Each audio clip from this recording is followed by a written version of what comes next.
প্রবাস জীবনে আইসা একটা জিনিস উপলব্ধি করলাম, বুঝছেন? মানে হঠাৎ এটা মনে হইলো, তারাই বিপুলে বের হইলাম, আর এটা মানে এই জিনিসটা মাথার মধ্যে ঘুরতেছে। জিনিসটা হইলো, প্রবাসীদেরকে মানুষ মূলত টাকার মেশিন হিসাবে চিনে। যেমন ধরেন, আপনার একটা মানুষ প্রবাসে আসার পরে যদি কখনো কোনো কারণে মারা যায়, তখন অনেক আত্মীয় স্বজনরা কী করে জানেন, চিন্তা করে, আরে ওই লোকটাকে যে বিদেশ থেকে পাঠাইলে কিছু টাকা পয়সা আসবো।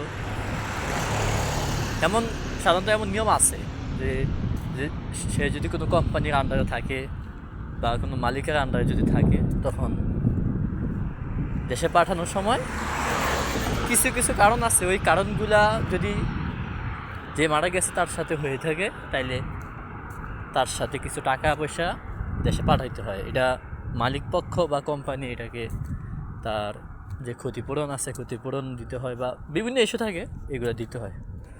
তখন এই টাকাটার জন্য কিন্তু অনেক আত্মীয় স্বজন বা দেখা গেছে মৃত ব্যক্তির যারা ওয়ারিস আছে, এই টাকাটা পাওয়ার জন্য অনেক সময় 2 সপ্তাহ 3 সপ্তাহ 4 সপ্তাহ 1 মাস 2 মাস এমন দেরি করে শুধু এই টাকাটার জন্য। কিন্তু সে চিন্তা করে না, আরে টাকা দিয়ে কী হবে, একটা মানুষ মারা গেছে, মারা যাওয়ার পরেও তার লাশটা নিয়ে এই টাকার খেলা খেলতেছে। এটা হচ্ছে প্রবাসীদের জীবন। সবাই ভালো থাকবেন। আসসালামু আলাইকুম।